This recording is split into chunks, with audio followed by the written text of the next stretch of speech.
Hello everyone, good afternoon. Bernadette here with you this afternoon. Welcome.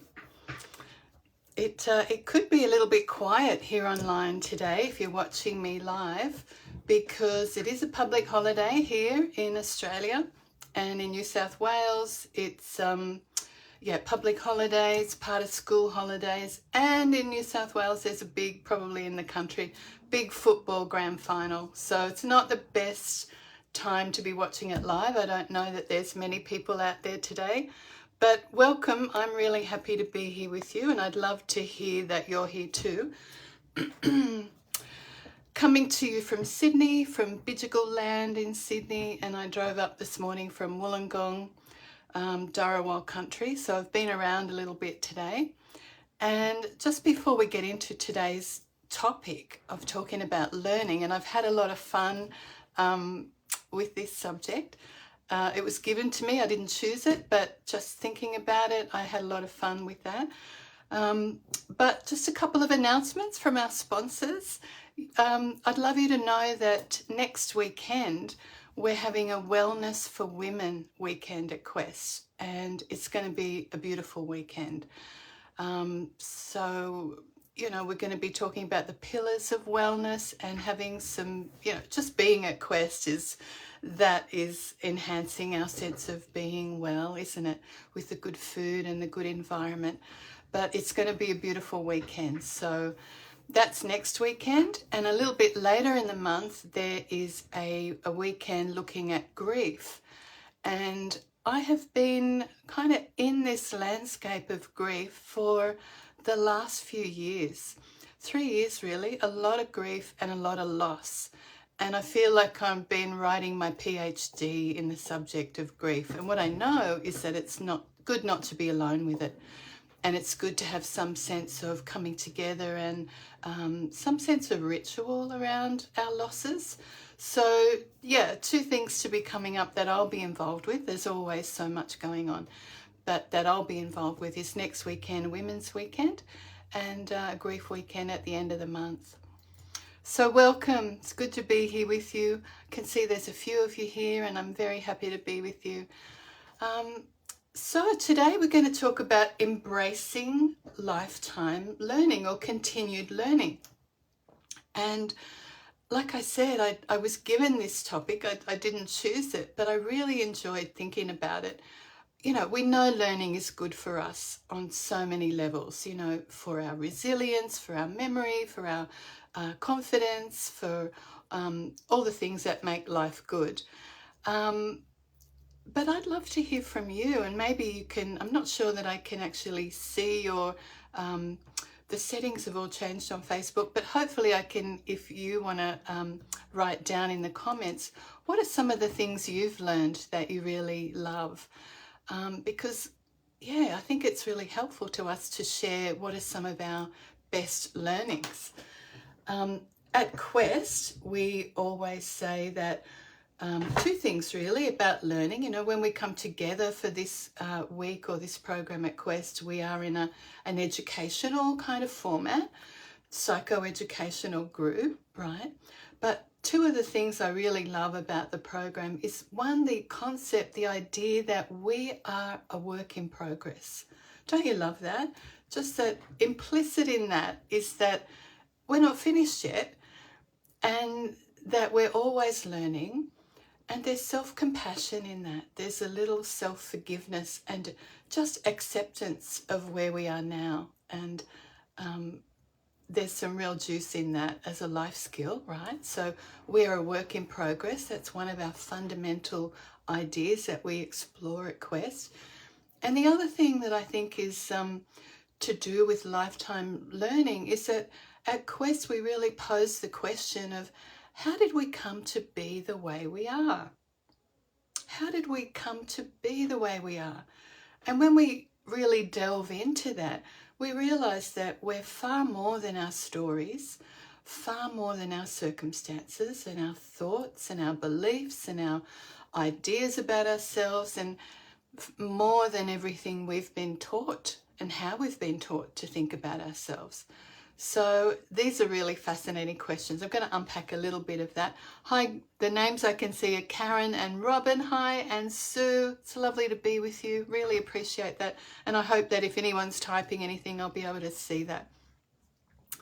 But let's come together and have a little meditation. Actually, I'll just tell you a couple of things because I'd like to hear from you. What are some of your best learnings? What have you learned in your life that's carried you through? I love learning. I formally and informally, I'm always reading, I'm always researching. And years ago, I did a little bit of Montessori childcare. And when I was studying, about that, one fact stays with me, that it's incredible that all of us as human babies, in the first 3 years of our life, the learning is so incredible that in an adult brain, it would take 60 years to learn the equivalent of what we take in the first 3 years of life. I mean, it's extraordinary. So I just love that. And it keeps coming back to me. Even this morning, I was listening to a podcast about meditation, and specifically meditation for women. And I learned something that I didn't know. So what have you learned? I think some of the things that have served me really well, I'll just share these before we have a little meditation. Really, that you're not your thoughts. That's a life skill. That's a superpower to really take that on, that we're not our thoughts, but we are the one who observes them. That's a game changer.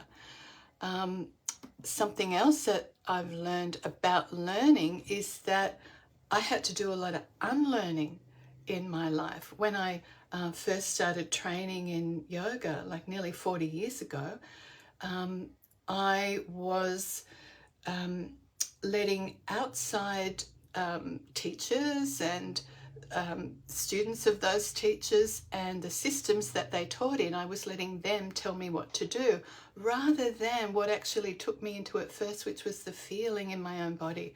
So I was when I realized that I could unlearn all of that external kind of instruction and come back to trusting what my body was telling me, I went from a sort of top-down approach to this bottom-up approach. And when you learn that the body can, if you listen to it, that the body will self-suggest, it becomes a revelation. So unlearning for me was really key in my studies of yoga for the last 40 years. What else have I learned? That contentment is something that we can cultivate. Love that. That happiness is not something that we're born with, but it's just like a weather front. It comes and goes. But I've learned that if you try and cultivate contentment, it's like you can tilt your head towards it and you can feel the kiss of the breeze as it passes. So contentment for me, I've learned, is more important than running after happiness. One of the things I learned at Quest from Wendy Batho back in the day, what people think of me is none of my business. That's a great one. I really enjoy that. And I think what I'm still learning and trying to learn every day is to stick with, that listening to that still small voice within. I'm sure that many of you have had that sense of your intuition, your gut feeling. We've all had it, I know when I ask groups of people, if you ever had a gut feeling and you ignored it and you regret it, we all have done that. So how do I learn to listen to the gut feeling, to listen to that still small voice, that intuition, and catch the signals of it earlier? That I'm really interested. I'm still learning all about that. So learning, we know it's good for us, and we're going to talk about how it enhances our well-being, our confidence, everything really, our employability, our social inclusion, our satisfaction, our personal development, all of that. So let's have a little meditation together, and then we'll dive into the subject. So welcome to all the people whose names I can see. Carol, Juju, these are the people I can see. Welcome. It's lovely to be here with you. So let's take a moment. You may want to close your eyes. So you don't have to. You can just kind of defocus. You don't want to be looking out at a screen. So draw your attention back into yourself. I'm going to close my eyes as well. And can you drop your attention? I think of it as dropping out of my head and down into the body a little bit. Can you drop your attention down into where your body's contacting whatever surface you're resting on? So can you just sense how you're supported and trust that support? You can trust it. You know, I always say if nothing or no one else in our life supports us, the earth does, generally. Unless there's an earthquake. Generally, we can trust gravity. So can you drop into that sense of giving your weight to the earth, whether it's through your feet or your buttocks or your whole back of your body or the side, whatever it is, whatever position you're in. And there may be some sensations, there generally are, sensations of pressure, of weight, of the touch of our clothing against our skin, the temperature that can create. You might even sense how the clothing moves against your skin as you breathe.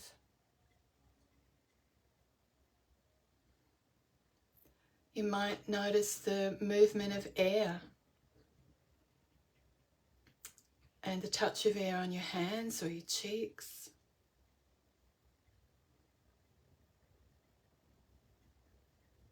Sometimes you can notice little parts of the body where there's a little tension or tightness.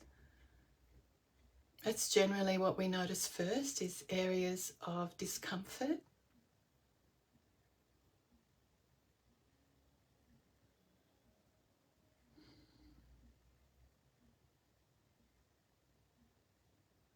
Can you notice areas that feel, if not relaxed, then neutral? Just kind of, you might not notice them. They're okay. And in fact, one of the key things I think to cultivate, and one of my key learnings is, could we just find a sense of okayness right here now? It doesn't have to be happiness or ecstasy, bliss, calm, anything, but just okayness right here now.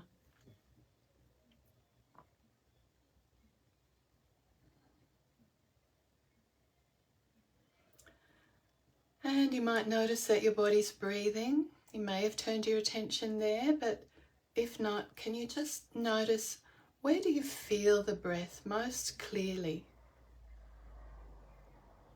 Might be just obvious in the nostrils. Or it could be that you feel your chest or your belly moving. Or you feel the touch of it in your throat. Wherever you feel the breath, just naturally and without effort. Just allow it to be however it is. It could be quite smooth or it could be shallow. It could be deeper, it could be a bit rough, a bit jerky, gasping even. Oh, you can feel breathless. Sometimes you feel like you can't get enough breath in. However it is, just let it be. Sense of okayness with whatever is here.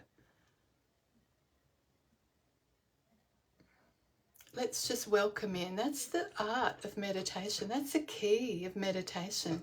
Welcoming in whatever's here. Comfort, discomfort. Busy mind, quiet mind. Pleasant thoughts or unpleasant thoughts. A nice smooth breath or a breath that's hard to get. However it is. Trust the ground underneath you's holding you, and trust your body does know how to breathe.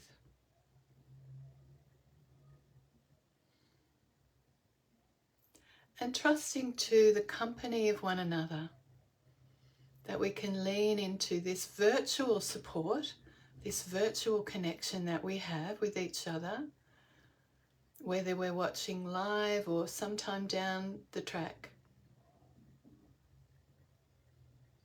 We've all come with good intentions, good-heartedness. Or maybe we just stumbled upon this. However we arrived here, let's just welcome ourselves. All parts of us are welcome.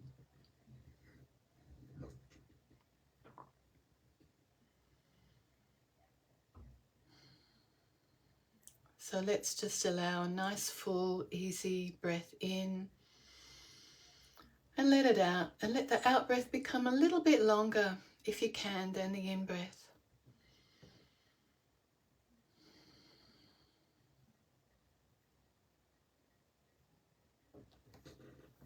And then welcome a slightly deeper in-breath in.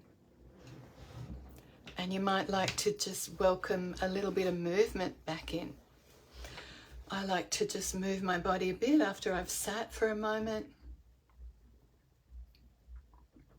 And notice how you feel. Even a few minutes of just intentional disconnecting from external and dropping in and sensing the inner world can change how you feel. So welcome to those who've joined. And Robin, thank you for that comment.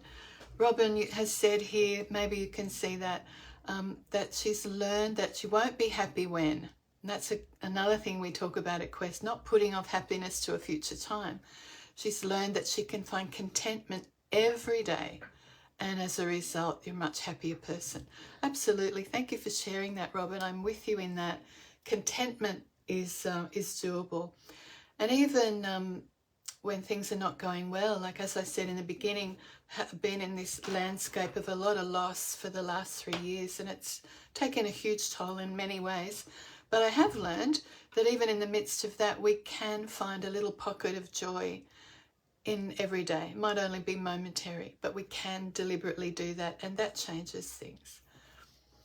So let's get into this subject of learning. And again, please feel free to put in the comments things that you've learned in your life that have made a difference.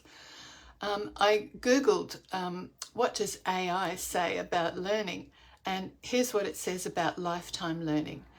And I just liked having a good definition. What are we talking about? It says lifetime learning is continuous, voluntary and self-motivated pursuit of knowledge and skills that occurs throughout our whole life, right? And so it's beyond our formal education generally. And it can be personal growth, professional growth, useful for adapting to this constantly changing world that we're in. So there's formal methods, of course, right? There's courses you can do everywhere. There's informal, self-directed learning, and also our personal experiences. You know, just our everyday interactions constitute learning if they come with reflection, which is the key piece for me, because I think we can take in so much information, but it's reflecting on it. For me, I call it digesting it that makes it stick, that makes it really learn. So I was also thinking about learning as we age, because we're all aging, right? And the benefits of continual learning. And so I'm going to talk about learning, but not just for getting good at it, the art of dabbling. I'm going to talk about curiosity and the benefits and a few other things. So the benefits, probably we all know this, but if we keep learning as we age, we enhance our cognitive function. Really important to maintain sharp memory and critical thinking skills. And when we strive to learn as we age and come together in groups, I think that's the magic of what goes on at Quest, is that it's not often what we're teaching up out the front, but it's the connection that people are having. So lifetime learning often includes social engagement. And when you're fostering new connections, it can reduce feelings of isolation. And it can provide, learning can provide a sense of purpose, right? A sense of fulfillment. And we know that it stimulates our brain's neuroplasticity, its ability to be resilient, to be adaptable, and stimulating our brain can have incredible physical benefits too in our physical body. So I think here's a caveat here. we need to take care. We are I mean, you and I, we're all connecting now on social media, right? And we're grateful for that. There's wonderful things about social media. But just as a cautionary tale, social media and these systems of information that are out there are designed to dull our senses. As we know, they're designed to keep us, to reduce our capacity for critical thinking. They are overwhelming us with information. They're flooding the zone. They're keeping us reactive and they're keeping us scared. And none of that is conducive to good learning. Okay, so let's get on to the good stuff. The brain, as we know, it needs novelty. That's why social media is great for that. You know, the built-in, that's why we keep swiping, because we want novelty, we want newness. The brain loves that and needs that for learning. Novelty triggers dopamine, we know that. It can trigger also our motivation and it can enhance our perception. But we need to be, again, conscious and cautious of what we're taking in. And it's really important in adulthood that we don't just function on mental autopilot. You know, if we haven't, as an adult, considered how we came to be the way we are, then we're probably just running on programs, basically, that we took in as younger people, and we've sort of said, that's who I am. You know, and I've heard that. I've heard it with members of my own family saying, well, that's just who I am. And that's kind of says, that's it, done and dusted. I've made my bed. I'm going to lie on it. My brain's fixed. That's who I am. And one can't learn when we have that kind of attitude. And I have someone in my life, an elder with dementia. Very little learning is possible now. There's a real reduced capacity to take in new information. And I also can connect it to a lifetime of shutting down and shutting out, deliberately not going there. You know, even that's part of the language, right? Don't go there. And I heard Petria once say, in a broader context, but that sometimes people who get a diagnosis of dementia have been practicing it for a long time. Now, there are many contributing factors to dementia, and I don't want to simplify it and flatten it out in any way. But if you can imagine a lifetime of not going there, you're shutting down neural pathways, whole circuits, then why wouldn't we go into dementia and have a reduced capacity? So in this world of information online, so many opportunities to learn anything, like it's incredible. I decided I wanted to learn this particular form of shuffle dancing, and there's shuffle dancing videos online everywhere. You can learn anything. There's YouTube, as you know, blogs, video tutorials, podcasts, group lessons, this kind of thing. There's teachers, mentors, there's uni, there's TAFE, there's coaches, Oprah, everyone's there, and there's luminaries from all over the world. It is brilliant, and it's awesome to keep having this unlimited tool belt and keep adding, and it helps us when we take on new skills. It helps us to relate and to connect with people. But what I want to say is, I think the art of learning is to keep your curiosity alive. And I really love the idea. I heard Liz Gilbert say, and I've actually got a quote I want to read to you. I heard Liz Gilbert say once that curiosity is more important than passion. And, you know, when people say I'm passionate about something, I found my passion, and they throw everything into it, whatever it is. But she found, you know, after the success of her Eat, Pray, Love, that first book, that she had no idea what to go into next. And it was curiosity about a little plant that grew in her garden that led her into this incredible learning curve about plants and botany and all sorts, and ended up in these fabulous books. I think it was The Signature of All Things, something like that. Beautiful book. So curiosity, that stuck with me about curiosity, because for me that's the beginning of learning, right? So here's some words from Liz Gilbert on learning and on curiosity. She's a big advocate for the pursuit of curiosity because we're always being told to pursue your passions. And she says there are times when passion is a pretty tall order and pretty hard to reach, right? And I agree with that. In times of confusion or loss or insecurity or distraction or boredom, the idea of passion can feel just out of reach, inaccessible and impossible.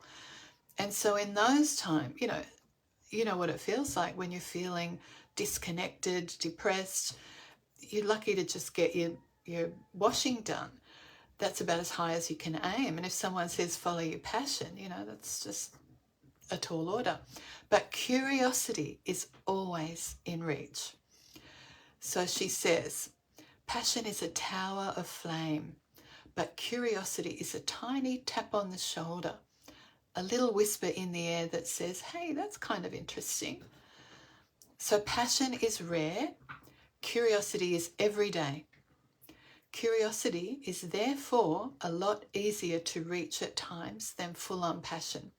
And the stakes are lower, easier to manage. So she says the trick is to just follow small moments of curiosity. It doesn't take a massive effort. She says just turn your head an inch. Pause for an instant. Respond to what has caught your attention. Look into it a bit. Is there something there for you? A piece of information? And she says, again, that she's had a lifetime devoted to creativity. And she says it's just like a scavenger hunt. Each successive clue is a link to another little bit of curiosity. And you pick each one up and you unfold it and you see where it leads you. Small steps. And she says, keep doing that, and I promise you it will eventually lead to a passion, and that'll be the end of boredom. Don't you love that? So curiosity is our friend that teaches us how to become ourselves, how to become more of ourselves. And it's a gentle friend, right? It's forgiving. It's a constant friend. Passion maybe not so constant, but and passion even not available. There's a lot of pressure around passion, but curiosity. And, the evidence is out there. We come from a long line of ancestors. All of our ancestors for tens of thousands of years were learners, were creative, and were curious. They were makers, all of them. We're descended from tens of thousands of years of people who were learners and makers. The entire world's been altered by a human hand, right? For better or worse. And so I think when people say, oh, I can't learn anything, or I don't, I haven't got any passion, or I'm not creative, that's the evidence would argue that. We come from people who make things that nobody needs, and have learned to make things even a little bit more beautiful just because. And that idea led me onto something else I'm going to share with you. So there's evidence, right, that we're all learners, we're all creators. There's not one human child that wouldn't know what to do with if you put crayons and paper in front of them. We know what to do. No one's left out of that. It's our shared human inheritance, right? And here we go. Here's something for you. I came across this yesterday when I was thinking about, having come from a long line of people who were learning, people who were makers and learners and creators. And I came across this woman called Karen Walrond, Walrond. And she wrote a book called The Power of Dabble, or something like In Defense of Dabbling. And it's like the brilliance of being an amateur rather than, trying to be a perfectionist at something. And she says that we need to cultivate intentional amateurism. And I loved that, because often what puts me off learning something is that I'm not good at it straight away. I remember going to a Zumba class once, the first time I went to a Zumba class, and I was excited because I thought, oh, this will be good for me. I'll be good at this because I've been practicing yoga, I do movement, I like dancing. I thought, I'm going to get this. This will be great. And I had a really hard time, and I was really depressed. I wanted to be great at it straight away, and I really had to question that. It was also because it was outdoors and the sound was terrible. I couldn't really see the teacher. I couldn't hear the instructions. Those were my excuses. But it put me off going back to Zumba, the idea that I'm not good at it.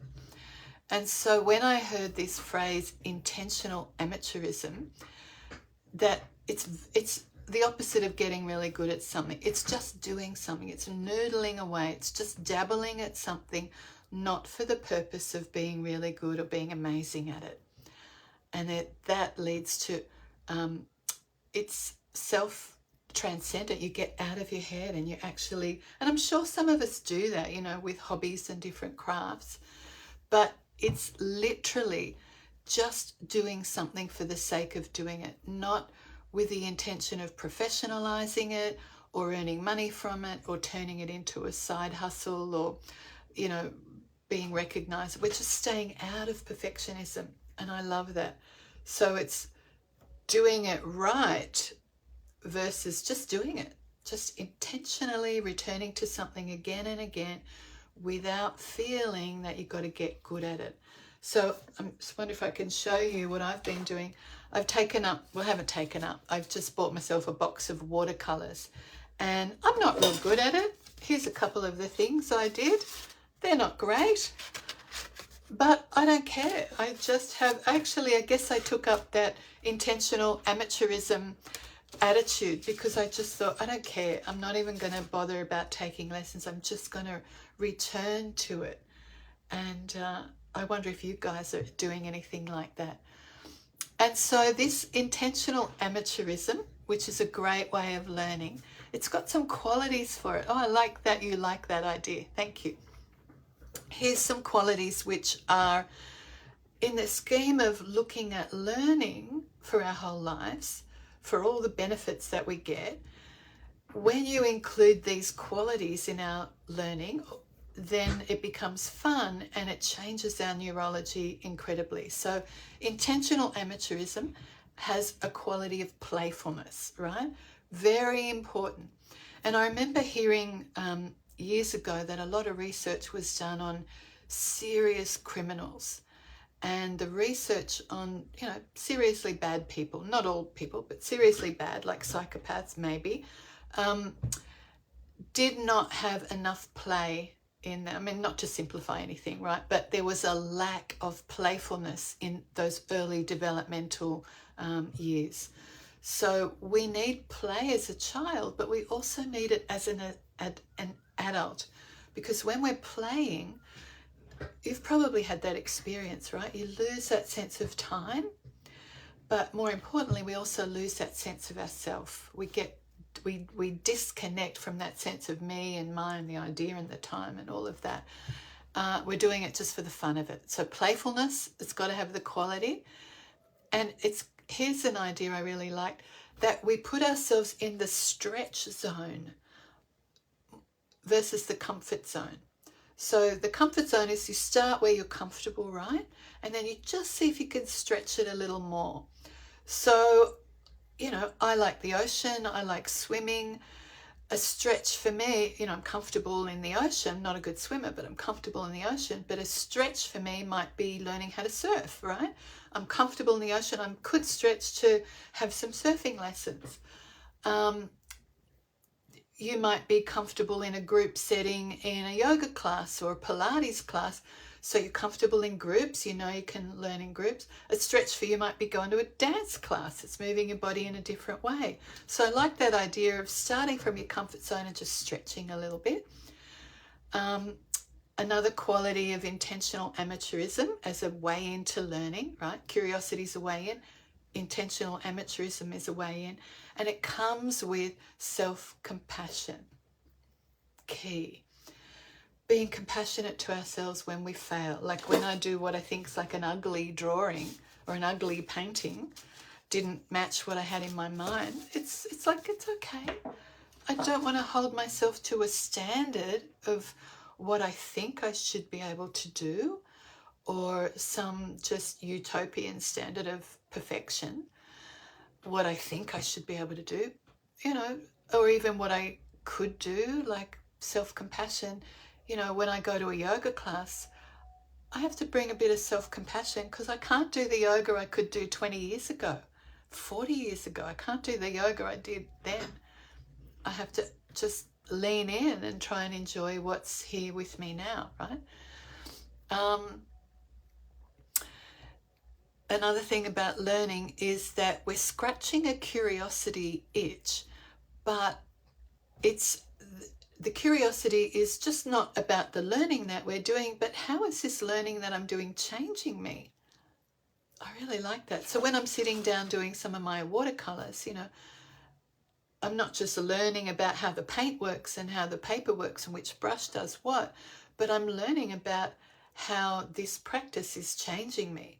It's making me calmer, making me more relaxed, settling myself into my breathing, making me a little less judgment because I'm bringing self-compassion to it. Connection is another of the attributes about that we can bring to intentional amateurism, and the doorway of learning is not just us connected to the activity that we're doing, but if there's a broader experience, can we, and this is what we're all doing here, connecting with each other, can we do something in community? Can we lean in?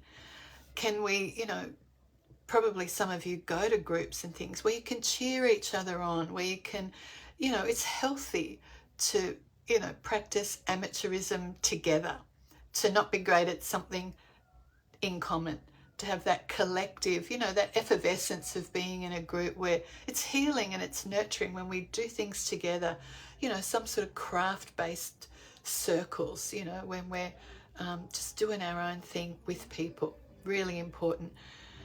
And I think especially in this moment that we're living in, this time that we're living in, where we're all focused on how divided we are and how different we all are, to have a shared curiosity with other people and to do things side by side, even people from different walks of life, it's like an opening move just to see the humanity of people. And I think we can learn a lot from those, what they call the third spaces. You know, the third, anyone heard of that term? The third space is, it's not work and it's not home. It's like a neutral public space, like a cafe or a park or a library or swimming pool, the beach. And being in those spaces together is important because we learn a lot from other people, right? Another quality of learning and intentional amateurism is tapping into a sense of wonder and awe. And wonder can be like, that's a bit like curiosity, right? Just wondering about something. And awe, I think, is just when I'm overwhelmed by beauty. But what they say about wonder and awe is that when we practice them deliberately, like Robin was saying about practicing contentment every day, it exercises our empathy muscle. Because for a moment, we don't loom as large in our own mind, you know, we can see something just larger from ourselves. And for me, I get that sense of awe when I look at the night sky and just remember that it's so much bigger than me, you know, that we're all just on this little blue marble floating in space. It's good for us to be reminded on that. So wonder is like curiosity on steroids. You pump it up a little bit. What else? Mindfulness, of course. So mindfulness is where we really focus on the present moment and we just keep returning. And when we're learning, mindfulness allows us to just return again and again, to forget the outside world. And I think you can get into what they call the flow state in learning or in any sort of activity. Mindfulness is where time sort of slows down, right? It's an intentional returning again and again to the experience, your breath or the meditation that you're doing or the activity that you're doing, right? You're returning intentionally again and again. But when you drop into flow, that's where time doesn't just slow. It's kind of like time disappears. we get really absorbed into that. We're in the moment. We're not just observing the moment, we're in it. So what do you think about that? You know, we've had this cultural message that you've got to excel, you've got to be great, go for gold. And I think if you just kind of practice that intentional, amateurish quality, returning to yourself, that's something that we can let go of, the absorption of ourselves, the absorption of how we're not getting it right. We can let that go. We can just enjoy the moment. So what do we think about that? I'd love to hear from you. Has anyone else put anything there? What are some of the other things that you've learned over time? Anyone want to add anything to the conversation? Some of the other things I've learned, I think I mentioned before, just creating a little bit of joy every day. And that takes effort, you know, that takes an intention, because sometimes the mood, the feeling, the exhaustion can be overwhelming. Whatever it is we're stuck in, the grief and the iterations of loss and all of that can be overwhelming. And so to actively try and create a moment of joy, and it could literally be a moment where you pause and you lean in. And for me, I like to choose curiosity, you know, and my meditation training again has taught me that even in those times when it's difficult, when there's discomfort, when there's pain, when there's loss, when there's a bad mood, when there's whatever, when I'm overwhelmed by the grief in the world and, you know, personally, number one, with meditation, can I welcome everything in? You know, usually we're like, I don't want to feel that. But if we welcome it in, and I like thinking of it like, what would I do with a little orphan? You know, I'd welcome it in. We would comfort them. We would say, okay, you belong. You're okay. Come on in. And then if I choose curiosity over fear, I can get something else out of that experience. So, yeah. So, yeah, always be learning. Attention, you know, I think we need to limit the information that we take in, because we get overwhelmed with information. We take in, what's the data that the statistic I heard about it, that the amount of data that we take in a day on our phones would be more than some people would have had in their lifetime. Certainly more than some people would take in a year. So we need to limit the amount of information that we take in. So the endless scrolling, you know, there's an attention economy, and the most valuable thing that we have is our attention. We need to be discerning where we're putting our attention. And, you know, reportedly the data on memory problems is staggering. And I think and I haven't read any data on this, but I think, and personally, my experience is I can take in all this information and it is quickly forgotten because I'm not digesting it.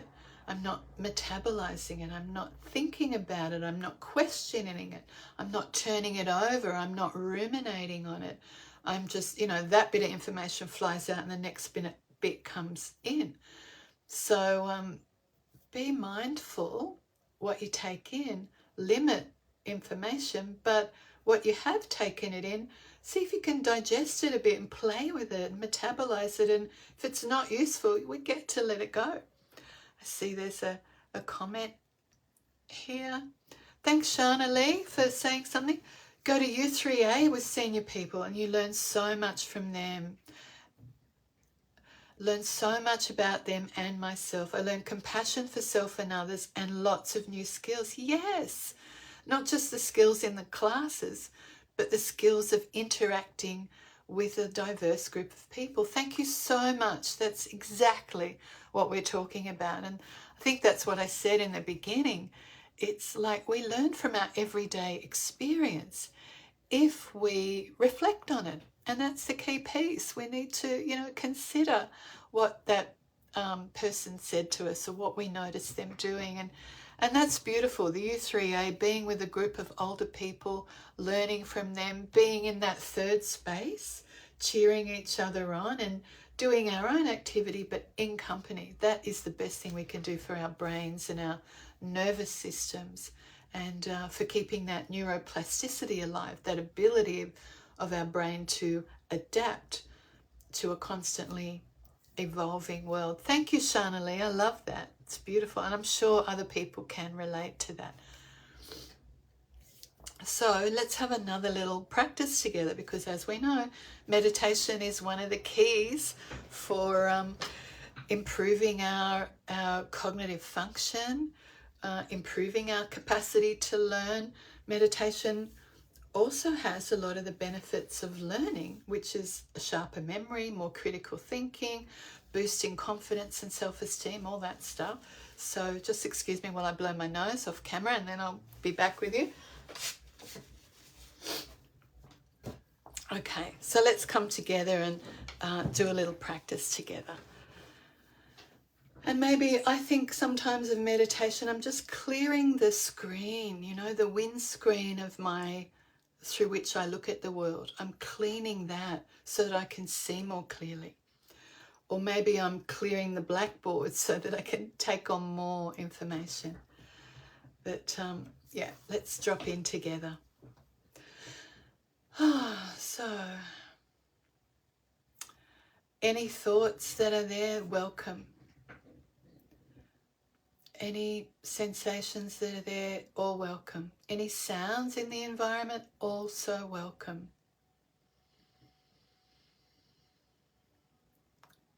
And let's see if we could invite ourselves to relax just 5% more.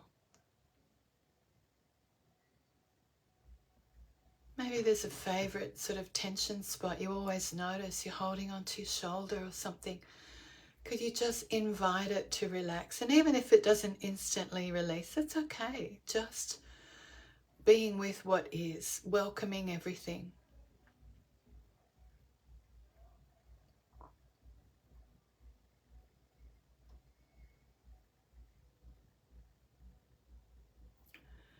So noticing there might be heat, there might be coolness, there might be a sense of movement of air.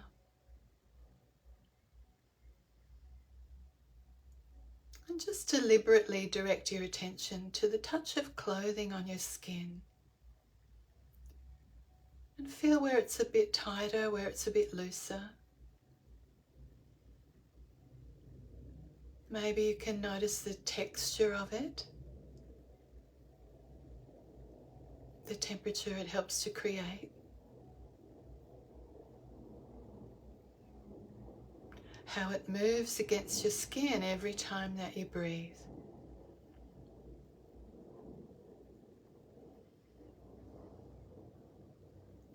And sense the back of your body away from the front-facing sensory perception. Can you sense the back of your body, the back of your head, back of the neck? Can you sense the whole spread of the upper back? And sense or imagine your shoulder blades supporting your back, holding your back up. Maybe sliding down, in and down a little bit. Sense your tail dropping down. Sense the long spinal column connected to the brain, the tail of the brain.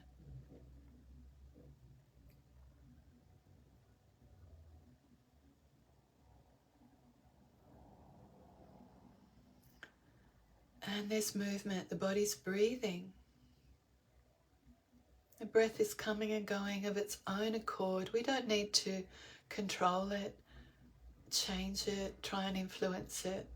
Let's just get out of the way and welcome it to breathe as it wants to. Let the body breathe. So we're in the back of the body, we're sensing the shoulder blades, the lower back. Sensing the buttocks and the back of the thighs, the back of the knees and calves, and the soles of the feet. Just sensing the soles of the feet, what they're in touch with.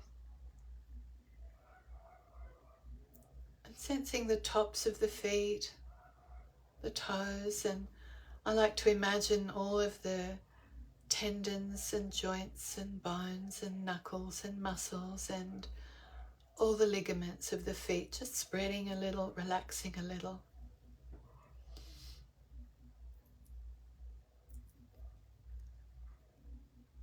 Sensing the feet, sensing the crown of the head, sensing the envelope of skin that you're in.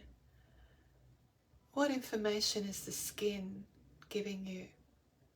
Sense the skin as the boundary, what's inside and what's outside us. And that there may be a whole lot of sensation at the surface level of the skin.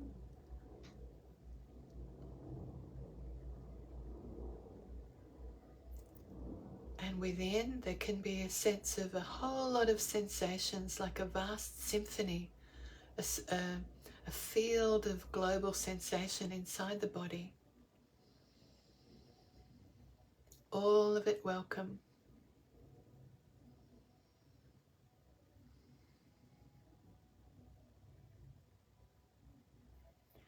Take your awareness inside the head, inside the skull, sensing the brain inside the skull.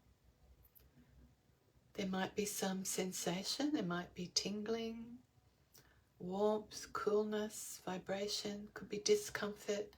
Just sensing inside the skull and sensing the right hemisphere of the brain. And take your awareness to the left side of the body, right hemisphere of the brain and the left side of the body, left side of the face, left side of the body. And then take your awareness to the left hemisphere of the brain and sensing the right side of the body, right side of the face and right side of the body, left side of the brain.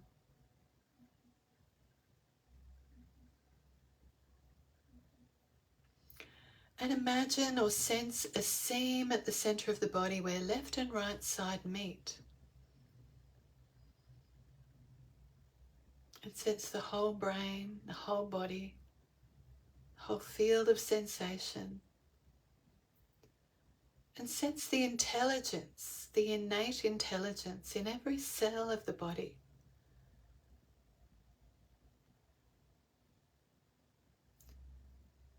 That might be a nice idea to stay with, the sense that there's this incredible innate intelligence at the cellular level that we can tap into. Body wisdom, cellular wisdom, a field of information inside us, not just based in the brain, but in the heart, in the gut, and in every cell of the body.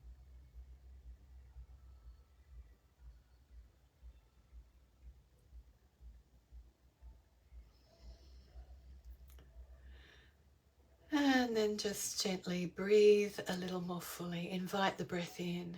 Maybe a little sense of aware of the coolness of the in-breath, the warmth of the out-breath. And maybe bring to awareness a little something that you're grateful for just in this moment. And for me, it's just the opportunity of dropping into that space with you, reminding myself of the innate intelligence that is within our bodies, all of our bodies, and in this stream of connection that we're in together. So welcome back. Have a little movement if you need to. Hi Glenn. Yeah, forgot it was daylight savings. Yes, there's a lot on today. As I said in in New South Wales, Queensland, I think you've got holidays too, but school holidays, public holiday, big football game, daylight savings, it's all going on. But I have loved being with you, and I've loved that you've shared with me some of the things you've learned. And I just reminded myself too of something else I could have elaborated on, is that the idea that we are in this incredible field of information we live in, and the brain is often thought of, you know, we've migrated our sense of intelligence up to here, the headquarters, but we know that the heart holds memory and intelligence. We know that the gut holds great intelligence and has its own nervous system that has, you know, as many neurons as are found in the brain. And we talked about the gut feelings. But in yoga, they say there's a wisdom and intelligence in every cell of our body. And given that we're in a community of 73 trillion cells, I like to remind myself of that from time to time. So I hope that what we talked about today has been useful. It was helpful for me to have a think about intentional amateurism. It was really good for me to reflect on curiosity as being the doorway into learning and wisdom, and also curiosity is, you know, helping us to ramp ourselves up into wonder and states of awe, and how good that is, and you know how we need a sense of playfulness when we're learning, that we don't want to take it all too seriously. So remember, as we say at Quest, we're all a work in progress. Remember, self-compassion aids learning, you know, to bring that sort of forgiveness and acceptance to ourselves. And remember to always, when you think you've nailed something, you know, is that true, you know? And why do I think that? So keep questioning. And yeah, keep joining us. Keep joining us on this. And remember, if any of you are up to coming along to a weekend program next weekend for women, and if you've got any grief, loss, or anything that's challenging you along those lines, there's a program at the end of the month. And check on the website for all the other wonderful things that are coming up. But I've loved being with you. Thank you for sharing your time with me. Thank you for the comments, and look forward to being with you again. Lots of love. Have a beautiful afternoon, a beautiful whatever time you're watching. Much love to you. Thank you.